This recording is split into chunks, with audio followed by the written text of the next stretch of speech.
퇴직금 2억 원, 평생 모은 적금 2억 원, 아내 퇴직급여 1억 5천만 원. 30년간 모은 5억 5천만 원을 전부 쏟아 부었습니다. 경주 황리단길 한옥 스테이.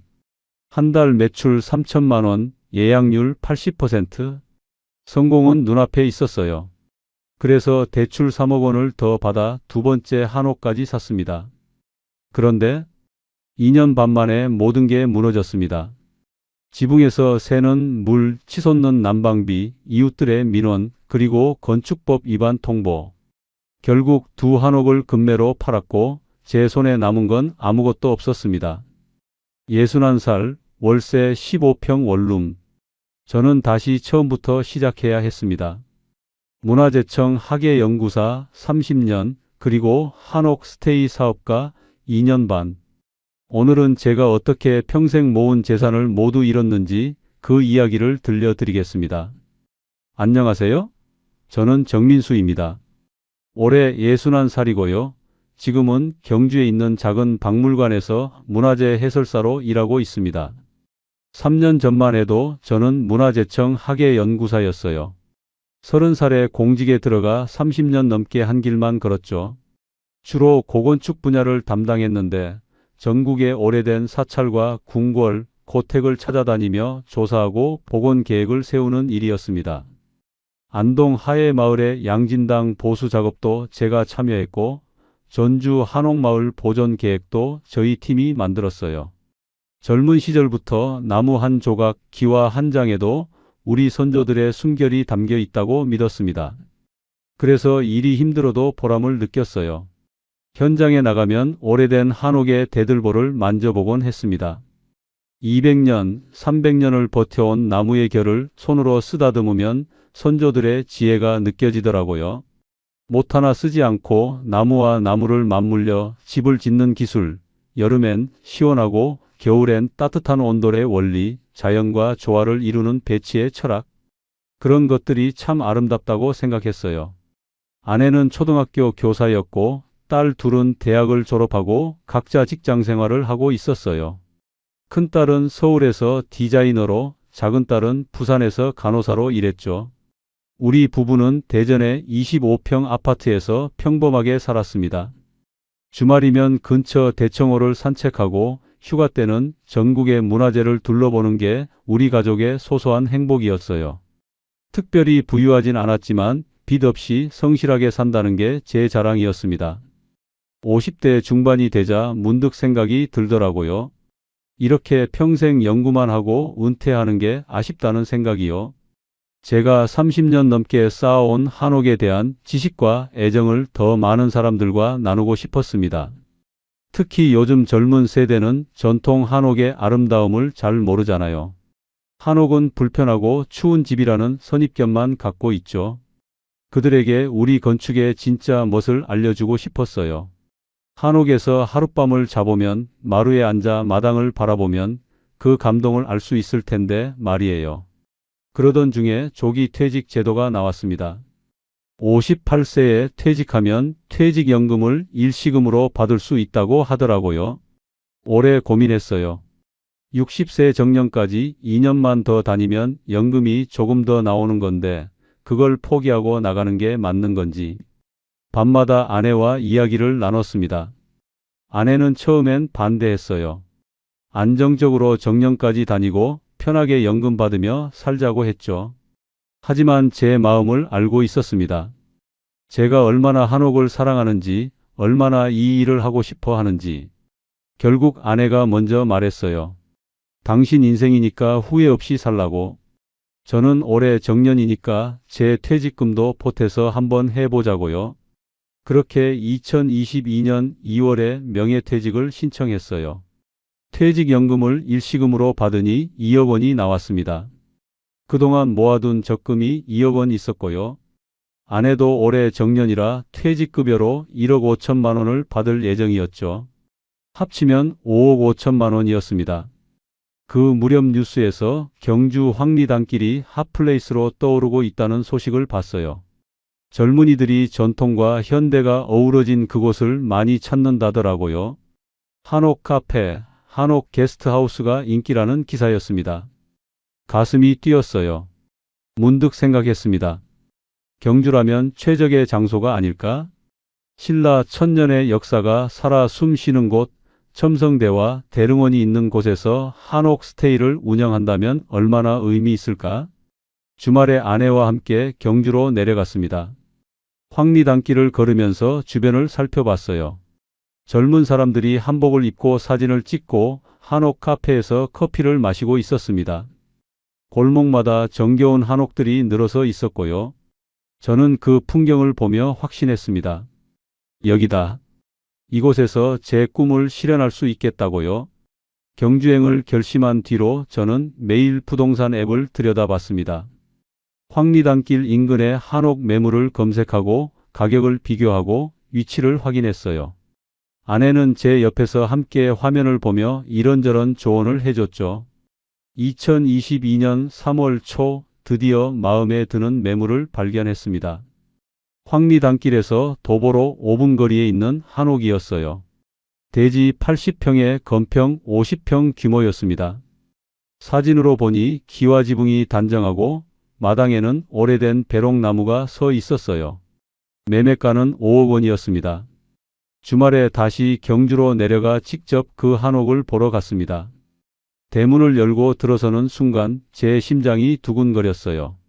마당 한가운데 서서 주위를 둘러봤습니다. 디귿자형 구조의 한옥은 60년은 된 것 같았지만 뼈대가 튼튼했어요.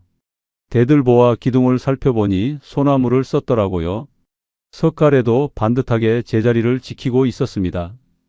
부동산 중개인이 옆에서 설명했어요. 원래 집주인이 10년 전에 돌아가시고 나서 자녀들이 서울에 살다 보니 방치됐다고 했습니다.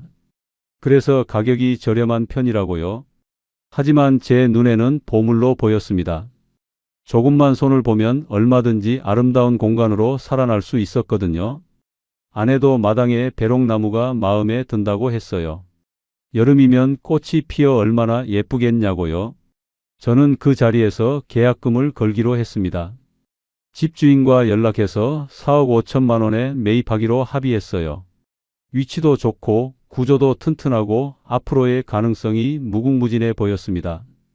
그날 저녁 숙소에서 아내와 함께 계산기를 두드렸습니다. 한옥 매입에 4억 5천만 원, 리모델링 비용이 대략 2억 원은 들 것 같았어요. 가구와 집기 구입, 홍보 비용까지 합치면 최소 7억 원이 필요했습니다. 우리가 가진 돈은 5억 5천만 원. 부족한 1억 5천만 원은 은행 대출을 받기로 했어요. 아니, 운영자금까지 생각하면 3억 원은 대출을 받아야 했습니다. 아내가 걱정스러운 표정으로 물었어요. 대출 이자를 갚을 수 있겠냐고요? 저는 자신 있게 대답했습니다. 경주는 연간 1,000만 명이 넘는 관광객이 찾는 도시라고, 황리단길은 지금 가장 핫한 곳이라고요. 제대로 된 고급 한옥 스테이를 만들면 손님이 끊이지 않을 거라고 했습니다. 4월 초에 정식으로 계약을 체결했습니다. 잔금은 한 달 뒤에 치르기로 했어요. 그 한 달 동안 저는 리모델링 계획을 세웠습니다. 밤마다 노트에 스케치를 그렸어요. 어느 방을 객실로 만들고 어떻게 욕실을 배치하고 마당은 어떻게 꾸밀지. 30년간 한옥을 연구한 경험이 모두 살아났습니다. 제 구상은 이랬어요. 총 4개의 객실을 만들되 각 객실마다 독립된 욕실을 갖추는 거였습니다. 전통 온돌에 현대식 바닥 난방을 결합하고 한지 창호는 이중창으로 바꿔 단열 효과를 높이기로 했어요.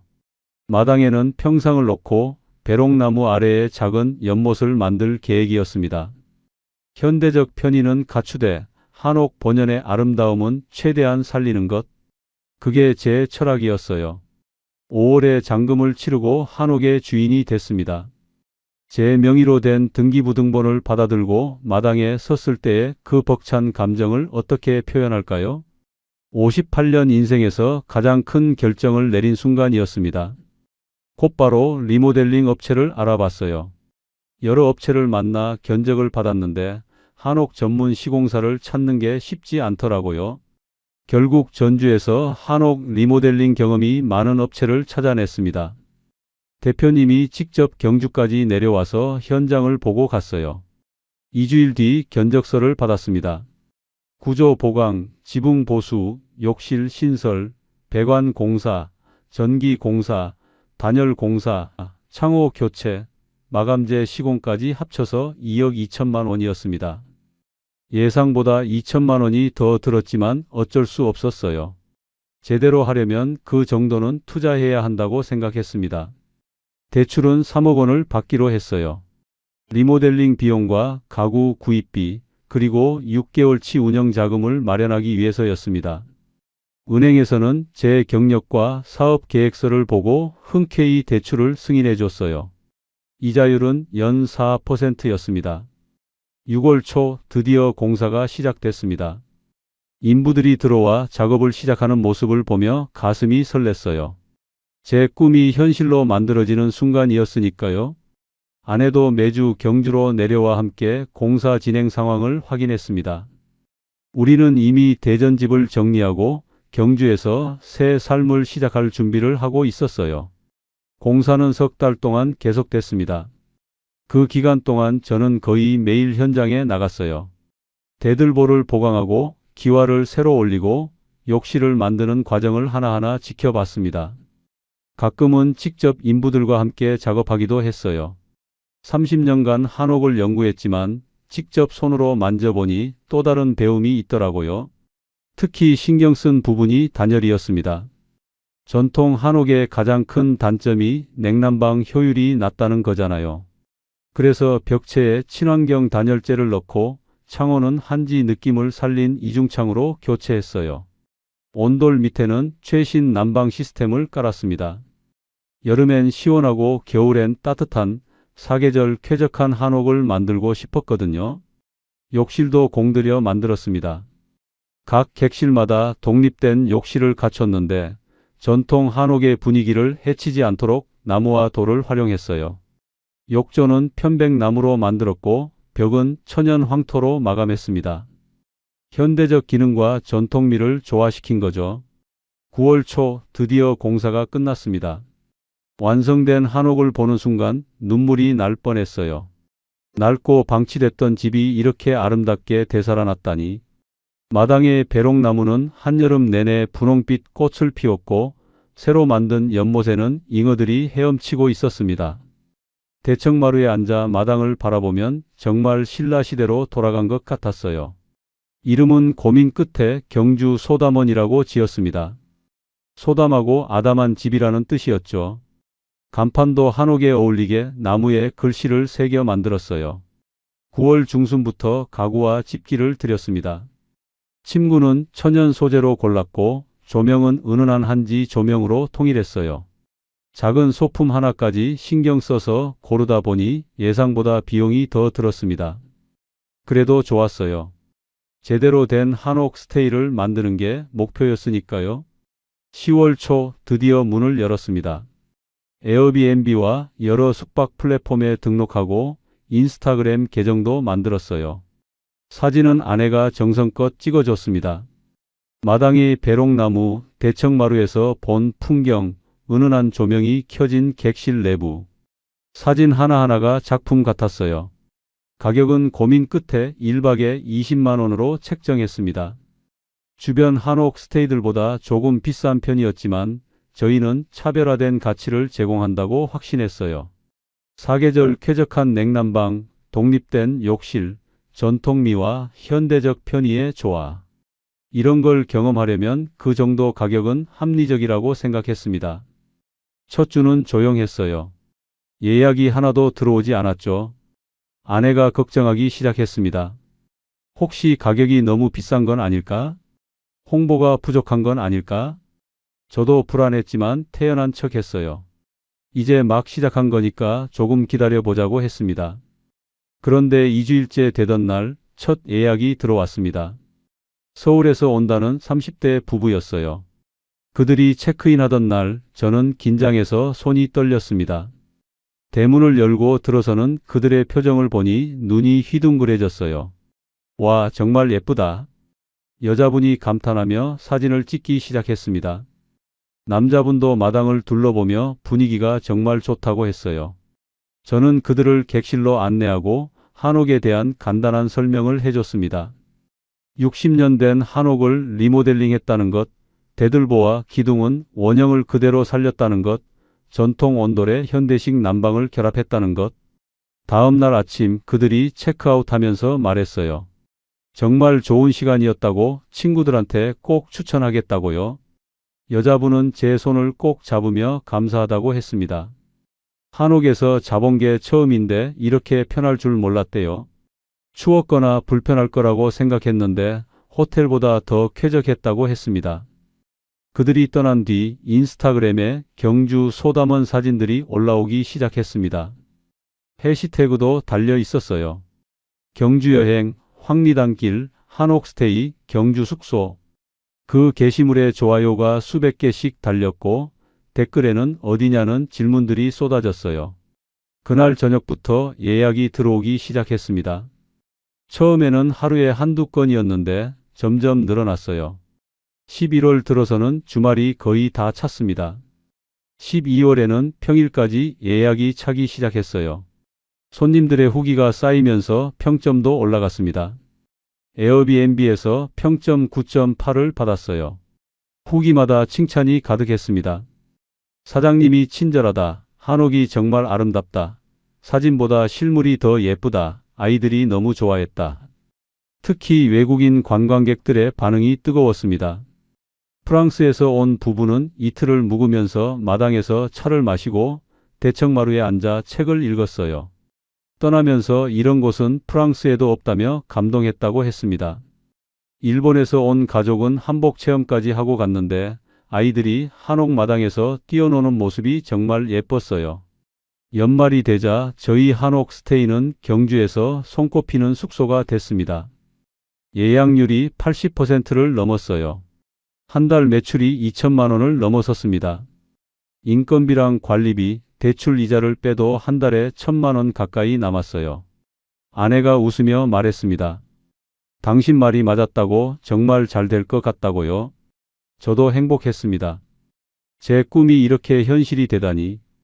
경주의 아름다운 한옥에서 손님들을 맞이하고 우리 전통 건축의 멋을 알리는 일. 이보다 더 보람찬 일이 있을까요? 2023년 새해가 밝았습니다. 경주 소담원을 연지 3개월밖에 안 됐는데 벌써 경주 한옥 스테이 중에서 인기 숙소로 자리 잡았어요. 1월에도 예약이 계속 들어왔습니다. 설 연휴에는 한 달 전에 예약이 다 찼고요. 저는 매일 아침 마당을 쓸고 객실을 정리하고 손님들을 맞이했습니다. 아내는 조식 준비를 도맡았어요. 토스트와 커피, 과일, 샐러드로 구성된 간단한 조식이었지만 손님들 반응이 좋았습니다. 한옥 마당이 보이는 대청마루에서 먹는 아침 식사라니 호텔 뷔페보다 훨씬 낫다는 평이 많았어요. 2월 어느 날 지역 신문사에서 취재 요청이 왔습니다.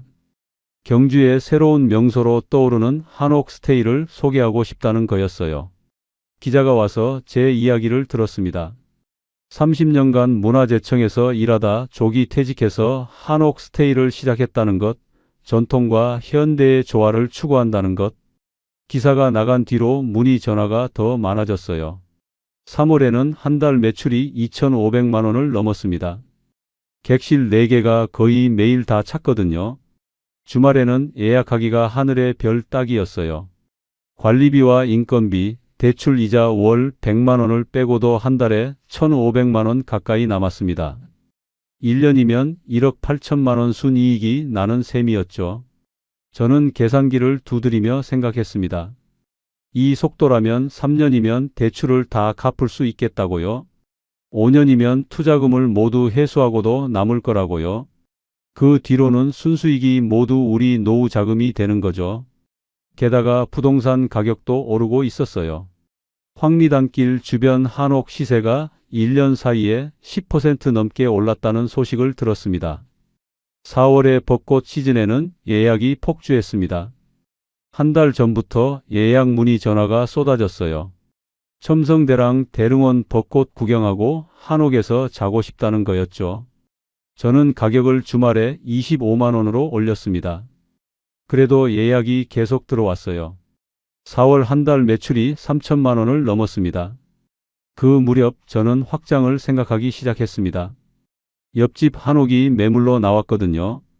대지 60평에 건평 40평 규모였는데 가격은 4억 5천만 원이었어요. 만약 그 한옥까지 매입해서 리모델링하면 객실을 8개로 늘릴 수 있었습니다. 그럼 매출이 지금의 2배가 되는 거죠. 아내한테 조심스럽게 말을 꺼냈습니다. 옆집 한옥도 사서 확장하면 어떻겠냐고요? 아내는 조금 놀란 표정이었어요. 지금 대출도 다 안 갚았는데 또 빚을 지자는 거냐고요? 하지만 저는 설득했습니다. 지금 이 기세라면 충분히 할 수 있다고. 경주 관광객은 계속 늘고 있고 한옥 스테이 수요는 넘쳐난다고요. 계산을 해봤습니다. 옆집 한옥 매입에 4억 5천만 원, 리모델링에 2억 원, 총 6억 5천만 원이 필요했어요. 현재 대출 잔액이 2억 8천만 원 정도 남아 있었으니 추가로 4억 원만 더 대출받으면 됐습니다. 은행에서는 지금 영업 실적이 좋으니 추가 대출이 어렵지 않을 거라고 했어요. 5월에 저는 은행과 상담을 시작했습니다. 사업 계획서를 다시 작성하고 지난 6개월 동안의 매출 자료를 정리했어요. 은행 담당자가 서류를 보더니 고개를 끄덕였습니다. 실적이 아주 좋다고 추가 대출 승인이 가능할 것 같다고 했어요. 6월 초 추가 대출 4억 원이 승인됐습니다. 이자율은 연 4.5%로 조금 올랐지만 괜찮았어요. 저는 곧바로 옆집 한옥 주인과 계약을 진행했습니다. 계약금을 걸고 7월 말에 잔금을 치르기로 했어요. 그 여름은 정말 바빴습니다. 기존 한옥 스테이 운영하면서 동시에 새 한옥 리모델링 계획을 세워야 했거든요. 밤에는 설계 도면을 그리고 낮에는 손님들을 맞이했어요. 피곤했지만 행복했습니다. 제 사업이 이렇게 성장하다니 꿈만 같았어요. 7월 말 옆집 한옥 잔금을 치렀습니다. 이제 저는 2채의 한옥 주인이 됐어요. 8월부터 리모델링 공사가 시작됐습니다. 이번에는 경험이 있어서 더 수월했어요. 어느 부분에 돈을 써야 하는지, 어떻게 하면 효율적으로 공간을 활용할 수 있는지 알고 있었으니까요. 9월에 접어들면서 날씨가 선선해졌습니다. 가을은 경주 여행의 최적기였어요. 단풍 구경하러 오는 관광객들로 황리단길이 북적였죠. 저희 한옥 스테이도 예약이 끊이지 않았습니다. 9월 매출이 3,500만 원을 넘었어요. 10월 어느 날 아내와 저녁을 먹으며 이야기를 나눴습니다. 작년 이맘때만 해도 공무원으로 정년을 앞두고 있었는데 이제는 성공한 사업가가 됐다고요. 아내가 웃으며 말했어요. 당신 덕분에 인생 이모작을 이렇게 멋지게 시작했다고요? 저는 더 큰 꿈을 꾸기 시작했습니다. 2번째 한옥 리모델링이 끝나면 객실이 8개가 되는데 그럼 한 달 매출이 5천만 원은 넘을 거예요. 1년이면 6억 원. 거기서 비용 빼도 3억 원은 순이익으로 남을 겁니다. 3년만 더 열심히 하면 대출을 다 갚고 그 뒤로는 정말 여유로운 노후를 보낼 수 있을 거라고 생각했어요.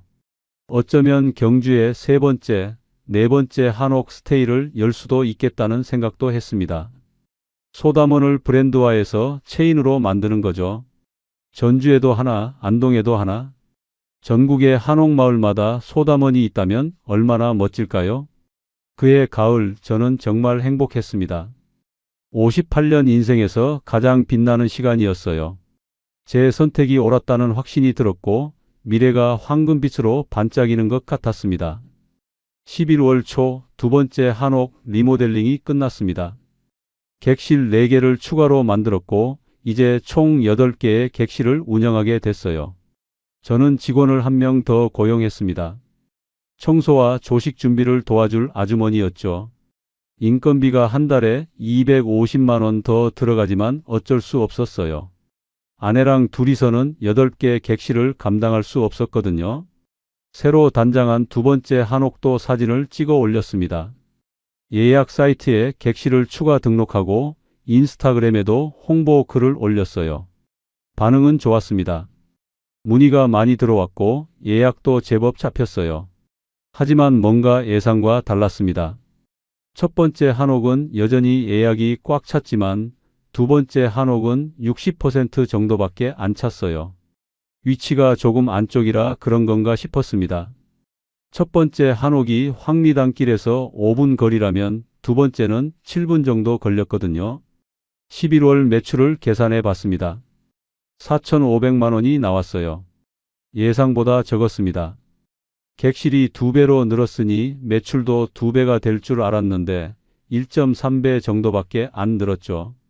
거기다 인건비, 관리비, 대출 이자가 한 달에 600만 원 가까이 나갔습니다.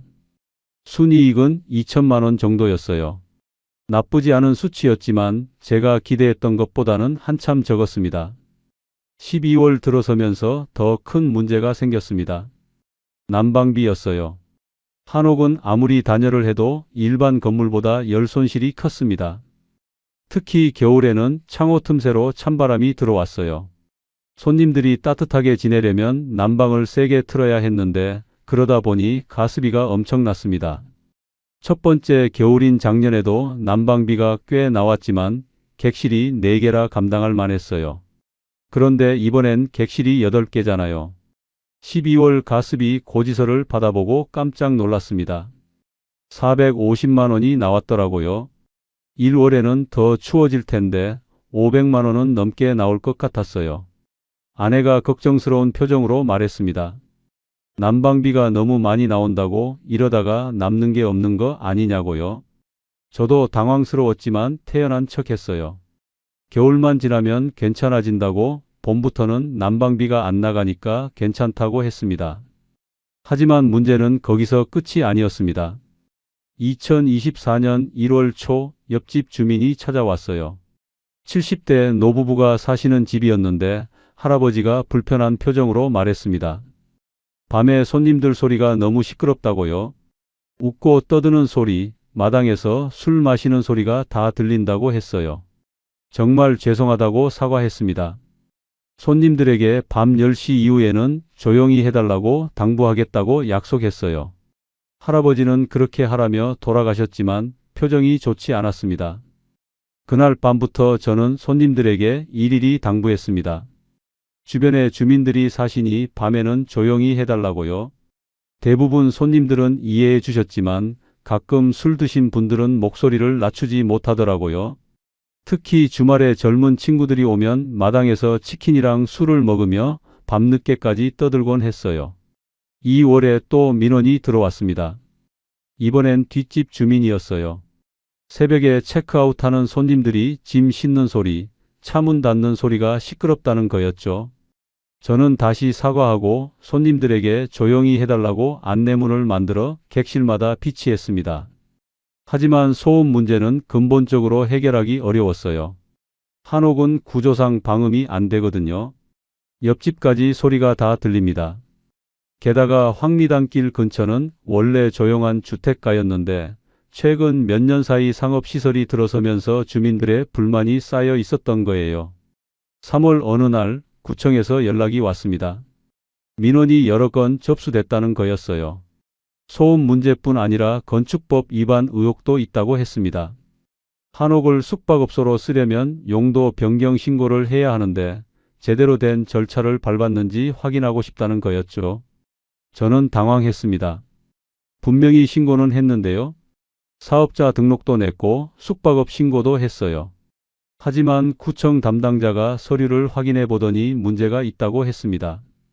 리모델링 과정에서 일부 증축이 있었는데 건축 신고를 안 했다는 거예요. 당시 리모델링 업체에서 욕실을 만들면서 약간의 증축을 했었습니다. 제곱미터로 따지면 10제곱미터도 안 되는 작은 공간이었어요. 업체에서 이 정도는 신고 안 해도 된다고 했거든요. 그런데 알고 보니 그게 문제였습니다. 구청에서 시정 명령이 내려왔습니다. 한 달 안에 건축 신고를 보완하거나 원상 복구하라는 거였어요. 저는 급하게 건축사를 알아봤습니다. 보완 신고를 하려면 설계 도면을 다시 그리고 구조 안전 진단을 받아야 한다고 했어요. 비용이 1,000만 원 가까이 든다고 하더라고요. 4월 결국 보안 신고를 진행했습니다. 돈도 돈이지만 시간이 더 문제였어요. 서류 작업하고 승인받는데 2달이 걸린다고 했습니다. 그 기간 동안 영업에 제약을 받을까봐 불안했어요. 그 무렵 더 나쁜 소식이 들려왔습니다. 경주 관광객이 줄어들고 있다는 거였어요. 코로나가 엔데믹 국면으로 접어들면서 해외여행이 다시 늘어났고 국내 여행객은 오히려 감소했다는 뉴스였습니다. 실제로 4월 예약률이 눈에 띄게 떨어졌어요. 작년 같으면 벚꽃 시즌에 예약이 폭주했는데 올해는 60%밖에 안 찼습니다. 5월 매출을 계산해 보니 3천만 원이 나왔습니다. 작년 같은 시기보다 500만 원이나 줄었어요. 거기다 건축 보안 신고 비용, 늘어난 인건비, 대출 이자, 관리비를 빼니 순이익이 1,000만 원밖에 안 남았습니다. 저는 밤마다 계산기를 두드렸습니다. 이 추세라면 대출 갚는 게 언제쯤 가능할까? 당초 계획은 3년 안에 대출을 다 갚는 거였는데 지금 상황으로는 5년도 모자랄 것 같았어요. 아내도 점점 불안해했습니다. 혹시 잘못된 선택을 한 건 아닐까? 욕심을 너무 부린 건 아닐까? 6월부터 상황은 더 나빠졌습니다. 여름 성수기가 시작됐는데도 예약률이 70%를 넘지 못했어요. 황리단길에 새로운 한옥 스테이들이 계속 생겨나면서 경쟁이 치열해졌거든요. 저희보다 가격이 싼 곳들도 많았고 더 화려한 인테리어로 승부하는 곳들도 있었습니다. 저는 고민 끝에 가격을 내리기로 했습니다. 평일은 15만 원으로 주말은 20만 원으로 낮췄어요. 작년보다 25%나 할인한 가격이었죠. 그러자 예약이 조금 늘긴 했지만 매출은 오히려 줄었습니다. 손님은 많은데 버는 돈은 적어진 거예요. 7월 중순 첫 번째 한옥에서 큰 문제가 생겼습니다. 장마가 길어지면서 지붕에서 물이 새기 시작한 거예요. 처음엔 조금씩 스며드는 정도였는데 점점 심해졌습니다. 객실 천장에 물이 떨어지는 걸 손님이 발견했어요. 새벽에 급하게 연락이 와서 다른 객실로 옮겨드리고 환불까지 해드렸습니다. 다음 날 지붕 수리 업체를 불렀습니다. 기와를 들춰보니 석가래가 일부 썩어 있더라고요. 60년 된 한옥이라 목재가 약해진 거였어요. 리모델링할 때 구조 보강을 했지만 지붕까지는 완전히 손보지 못했던 겁니다. 견적이 나왔습니다. 3,500만 원. 지붕 전체를 뜯어내고 석가래를 교체한 뒤 기와를 다시 올려야 한다고 했어요. 당장 수리하지 않으면 장마철 내내 물이 셀 거라고 했습니다. 할 수 없이 공사를 진행했어요. 공사 기간 2주일 동안은 첫 번째 한옥 4개 객실을 모두 예약 중단해야 했습니다. 8월 매출은 2,500만 원밖에 안 나왔습니다. 지붕 수리비 3,500만 원까지 지출하니 그달은 1,000만 원 적자였어요. 저는 적금을 깨서 메웠습니다. 9월 들어서 또 다른 문제가 터졌습니다. 두 번째 한옥의 배관에서 문제가 생긴 거예요. 욕실 배수가 제대로 안 되면서 물이 역류했습니다. 손님이 샤워를 하는데 물이 안 빠지고 고여 있다고 항의했어요. 배관 업체를 불러 확인해 보니 리모델링할 때 배관 설치가 잘못됐다고 했습니다. 경사가 제대로 안 잡혀서 물이 흐르지 않는다는 거예요. 배관을 전부 다시 해야 한다고 했습니다. 비용은 2천만 원. 저는 리모델링 업체에 연락했습니다. 업체 측 실수니까 무상으로 고쳐달라고 했어요. 하지만 업체는 시공 후 1년이 지났으니 보증 기간이 끝났다고 했습니다. 법적으로 따지려면 소송을 해야 하는데 그러면 시간도 오래 걸리고 비용도 더 든다고 했어요. 결국 제가 돈을 내고 배관 공사를 다시 했습니다. 공사 기간 일주일 동안 두 번째 한옥도 예약을 중단해야 했어요. 9월 매출은 2,200만 원. 배관 공사비까지 합치면 또 적자였습니다. 10월이 됐습니다. 가을 성수기였지만 작년만큼 손님이 오지 않았어요. 황리단길 자체의 인기도 예전만 못했습니다. 새로운 핫플레이스들이 생기면서 관광객들이 분산된 거죠. 게다가 경주를 찾는 관광객 자체가 줄었어요. 해외여행이 완전히 정상화되면서 젊은 층은 해외로 많이 나갔습니다. 예약률이 50%까지 떨어졌습니다. 8개 객실 중에 절반만 찬 거예요. 저는 더 적극적으로 홍보를 시작했습니다. 인스타그램 광고도 돌리고 블로거들을 초대해서 무료 숙박을 제공하기도 했어요. 하지만 효과는 미미했습니다. 11월 은행에서 연락이 왔습니다. 대출 이자 납부가 2달 연속 지연됐다는 거예요. 사실 10월부터 돈이 빠듯해지면서 이자를 제때 못 내고 있었습니다. 은행 담당자가 만나자고 해서 찾아갔어요. 담당자는 냉정하게 말했습니다.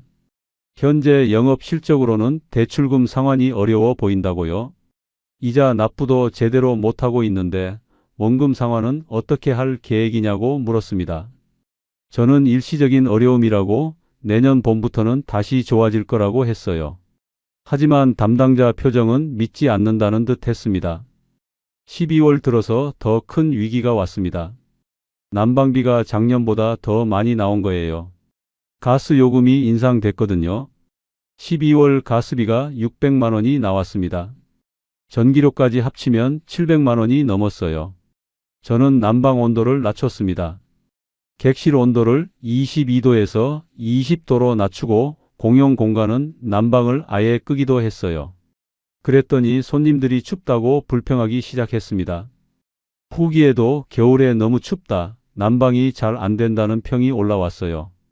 평점이 9.8에서 8.5로 떨어졌습니다. 2025년 1월 저는 더 이상 버틸 수 없다는 걸 깨달았습니다. 통장 잔고는 거의 바닥났고 신용카드 대금도 밀렸어요. 대출 이자는 석 달째 제대로 못 내고 있었습니다. 은행에서는 담보 매각을 검토하겠다는 통보까지 했어요. 아내와 마주 앉아 이야기를 나눴습니다. 둘 다 눈물을 글썽였어요. 2년 반 동안 정말 열심히 했는데 결국 이렇게 되는구나. 아내가 조용히 말했습니다. 이제 그만두자고. 더 버티다가는 빚만 늘어난다고요. 저도 알고 있었습니다. 이미 회복 불가능한 지점을 넘었다는 걸요. 한옥 2채를 팔아야 했습니다. 하지만 지금 경주 부동산 시장도 좋지 않았어요. 황리단길 인기가 식으면서 한옥 가격도 떨어지고 있었거든요. 부동산 중개인을 만나 매물을 내놨습니다. 첫 번째 한옥은 4억 5천만 원에 샀고 리모델링에 2억 2천만 원을 썼으니 최소 6억 원은 받아야 본전이었어요. 두 번째 한옥도 마찬가지로 6억 5천만 원은 받아야 했습니다. 하지만 중개인은 고개를 저었습니다. 지금 시세로는 첫 번째 한옥이 4억 원, 두 번째가 3억 5천만 원 정도라고 했어요. 합쳐도 7억 5천만 원. 제가 투자한 돈은 총 8억 5천만 원이었는데 1억 원 손해를 보는 셈이었습니다. 거기다 대출 잔액이 6억 8천만 원 남아 있었어요. 2월 결국 첫 번째 한옥을 3억 8천만 원에 팔았습니다. 급매로 내놓으니까 가격이 더 떨어진 거예요. 3월에는 두 번째 한옥을 3억 3천만 원에 팔았습니다. 두 한옥을 합쳐 7억 1천만 원을 받았어요. 대출금 6억 8천만 원을 갚고 나니 3천만 원이 남았습니다. 하지만 밀린 대출 이자, 신용카드 대금, 관리비를 갚고 나니 그나마도 다 사라졌어요. 결국 제 손에 남은 건 아무것도 없었습니다. 퇴직연금 일시금 2억 원, 평생 모은 적금 2억 원, 아내 퇴직급여 1억 5천만 원. 우리 부부가 30년 넘게 모은 5억 5천만 원이 모두 사라진 겁니다. 2025년 4월 경주를 떠나 대전으로 돌아왔습니다.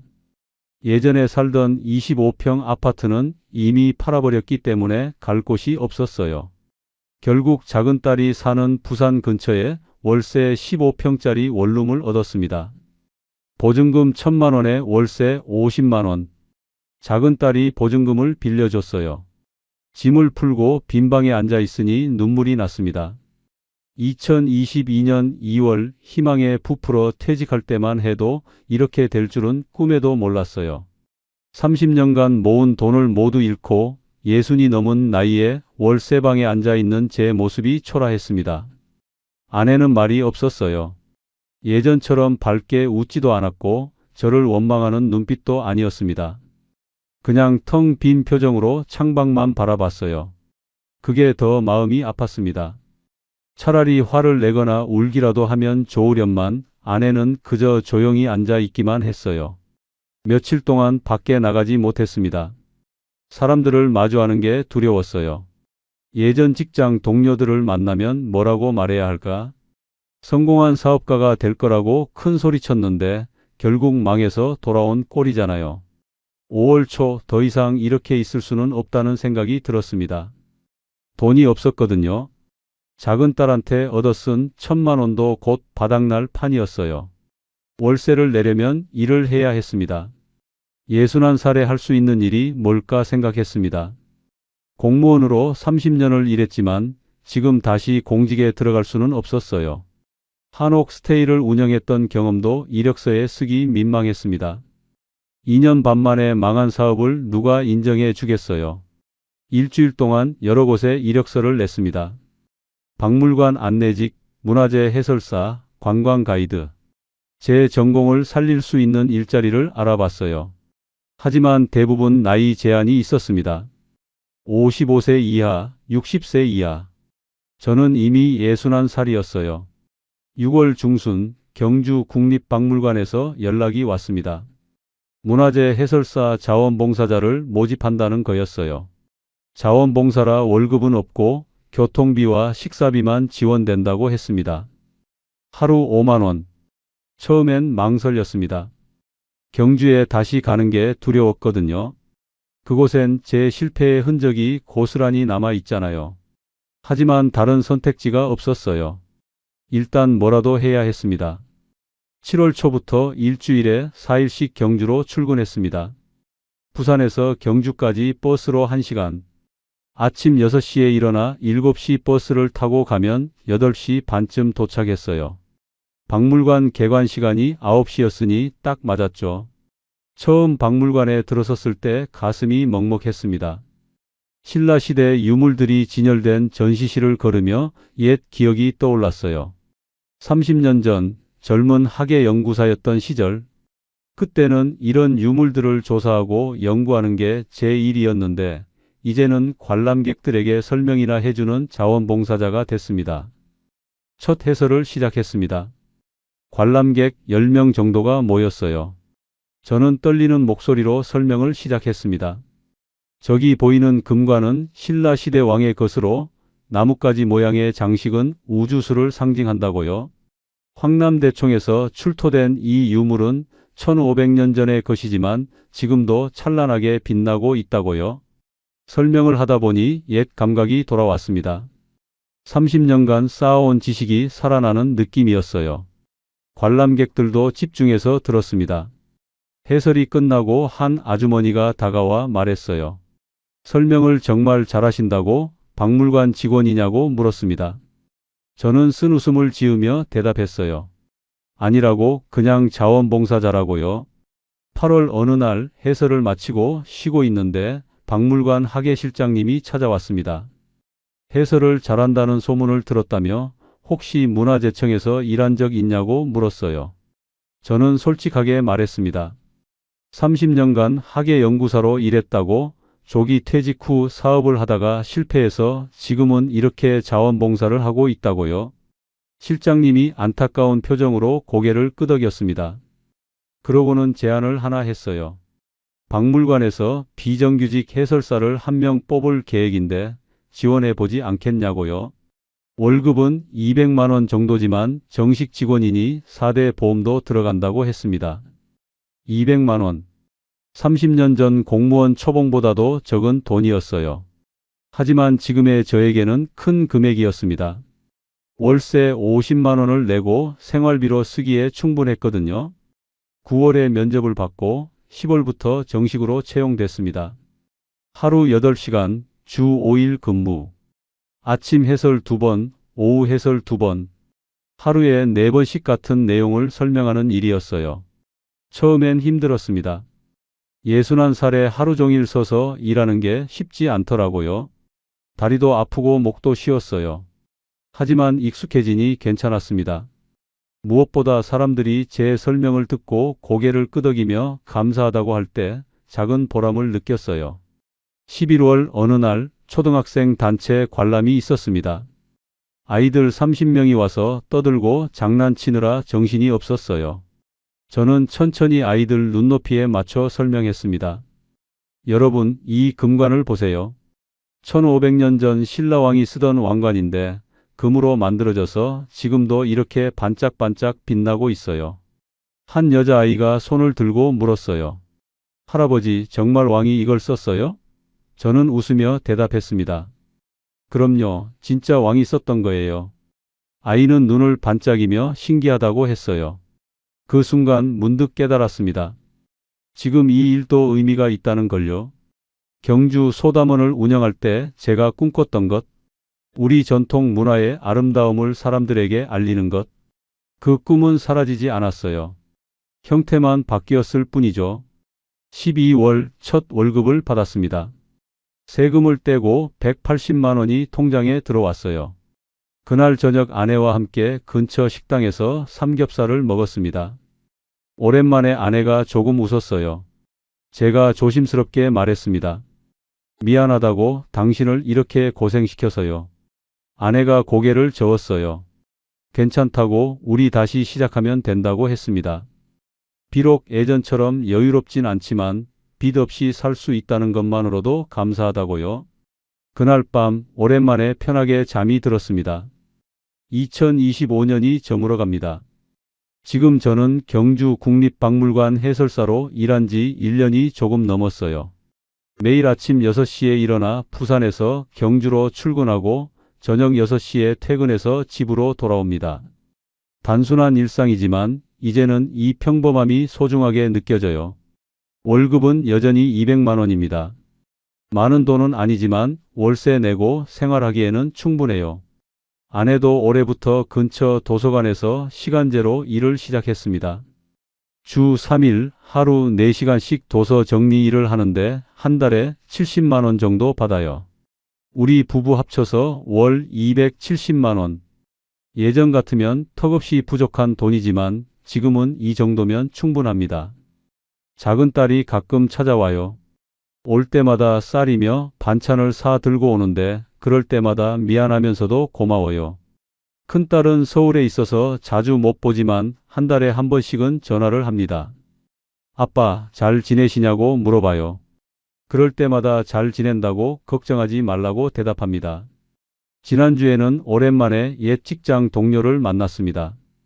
문화재청에서 함께 일했던 김 선배였어요.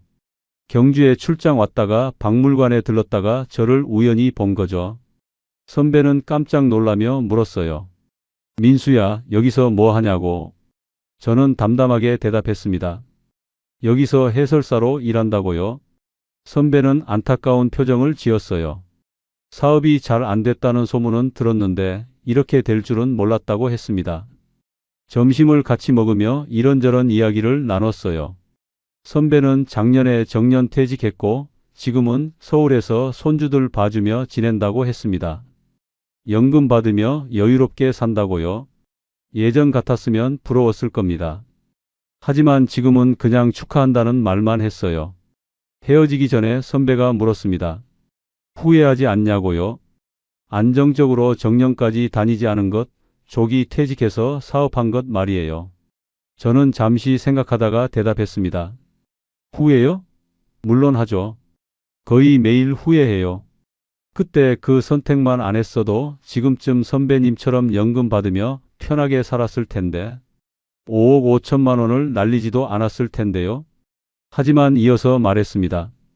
그래도 완전히 후회하는 건 아니라고요. 저는 제가 하고 싶은 일을 해봤어요. 비록 실패했지만 최선을 다했습니다. 그게 잘못된 선택이었는지는 모르겠지만 적어도 시도는 해봤잖아요. 선배는 고개를 끄덕이며 어깨를 두드려줬습니다. 그래, 내가 그런 사람이었지. 항상 하고 싶은 걸 하려고 했던.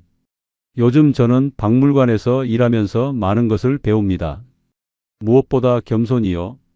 예전에는 제가 한옥 전문가라고 자부했어요. 30년간 연구했으니 누구보다 잘 안다고 생각했죠. 하지만 알고 있는 것과 실제로 운영하는 것은 완전히 다른 문제였어요. 한옥의 아름다움은 알았지만 한옥의 현실적인 문제는 몰랐습니다. 유지보수 비용, 냉난방 효율, 소음 문제, 법규 문제. 책으로만 공부했지 실제로 부딪혀 본 적이 없었던 거죠. 제가 너무 안이했어요. 실패를 통해 그걸 배웠습니다. 또 하나 배운 것은 욕심을 버리는 것이에요. 첫 번째 한옥이 잘 되니까 두 번째 한옥까지 손댔잖아요. 거기서 멈췄어야 했는데 더 크게 키우고 싶었어요. 소담원을 브랜드화하고 전국에 체인을 만들고 싶었습니다. 그 욕심이 결국 저를 무너뜨렸어요. 지난달에 박물관에서 특강이 있었습니다. 젊은 창업가가 와서 강연을 했는데 제목이 실패를 두려워하지 말아였어요. 저는 뒤에서 조용히 들었습니다. 강연자는 말했어요. 실패는 성공의 어머니라고. 실패를 통해 배우고 다시 일어서면 된다고요. 맞는 말입니다. 하지만 예순이 넘어서 하는 실패는 다릅니다. 다시 일어설 시간이 많지 않아요. 평생 모은 돈을 잃으면 회복하기 어렵습니다. 젊을 때의 실패와 노년의 실패는 무게가 달라요. 그래서 저는 이제 젊은 사람들에게 조언할 때 조심스럽게 말합니다. 꿈을 좇는 것도 좋지만 현실을 직시하는 것도 중요하다고요. 특히 은퇴 후 사업은 신중하게 접근해야 한다고요. 저처럼 모든 걸 걸지 말고 작게 시작해서 천천히 키우라고 말합니다. 며칠 전 박물관에 중년 부부가 찾아왔어요. 50대 중반쯤 보이는 남자분이 해설을 듣더니 따로 와서 질문을 했습니다. 혹시 정민수 학예연구사님 아니냐고요? 문화재청에서 일하셨다면서요. 저는 놀라며 그렇다고 대답했습니다. 남자분은 자신이 10년 전에 제가 진행한 한옥 복원 프로젝트를 함께 했던 건축사라고 소개했어요. 그때 배운 게 많았다며 반가워했습니다. 이야기를 나누다가 남자분이 물었어요. 경주에서 한옥 스테이 하셨다는 소문을 들었는데 지금도 운영하시냐고요? 저는 쓴웃음을 지으며 고개를 저었습니다. 접었다고 잘 안 돼서 팔았다고요? 남자분이 안타까워했습니다. 선생님 같은 분이 하시면 잘 될 줄 알았는데 의외라고요? 저는 담담하게 말했습니다. 아는 것과 하는 것은 다르다고요? 제가 한옥을 안다고 해서 한옥 사업을 잘할 수 있는 건 아니었다고요? 요즘 저는 해설을 할 때 더 신중하게 말합니다. 예전에는 한옥의 아름다움만 강조했는데 이제는 현실적인 이야기도 함께 해요. 전통 한옥은 아름답지만 유지하기 어렵다고, 옛것을 보존하는 데는 많은 노력과 비용이 든다고요. 그래서 우리가 박물관에서 잘 보존해야 한다고 말합니다. 지난주 일요일 아내와 함께 근처 공원을 산책했습니다. 단풍이 물들어 예뻤어요. 벤치에 앉아 쉬면서 아내가 말했습니다. 여보, 우리 그래도 행복하죠? 저는 고개를 끄덕였어요. 그렇다고요? 돈은 없지만 빚도 없어요. 작은 집이지만 우리 둘이 살기엔 충분합니다. 화려하진 않지만 소담한 일상이 있어요. 매일 아침 박물관에 출근해서 사람들에게 역사를 들려주고 저녁에는 집에 돌아와 아내와 저녁을 먹습니다. 주말에는 가까운 공원을 산책하고 한 달에 한 번은 딸들과 통화합니다. 3년 전 경주 소담원 대문을 열고 들어서던 그날의 설렘을 잊지 못합니다. 마당의 배롱나무, 대청마루에 앉아 바라보던 풍경, 첫 손님을 맞이하던 떨림. 그 모든 순간이 아름다웠어요. 비록 실패로 끝났지만 그 시간들까지 후회하진 않습니다. 다만 이제는 알아요. 꿈을 좇는 것도 중요하지만 지킬 것을 지키는 것도 중요하다는 걸요. 가족과 함께 평범하게 사는 것의 가치를요. 화려하지 않아도 괜찮다는 것을요. 오늘도 저는 박물관으로 출근합니다. 아침 해설 시간이 다가오네요. 관람객들이 기다리고 있을 겁니다. 저는 1500년 전 신라의 이야기를 들려줄 거예요. 금관에 빛나던 시절, 찬란했던 문화, 그리고 영원할 것 같던 왕국도 결국 무너졌다는 것을요. 그렇게 흥망성쇠를 겪으며 살아가는 게 인생이라는 것을요. 저는 정민수입니다. 61살 경주 국립박물관 해설사. 실패한 사업가이자 다시 일어선 평범한 사람입니다. 오늘도 소담하게 감사하게 살아갑니다.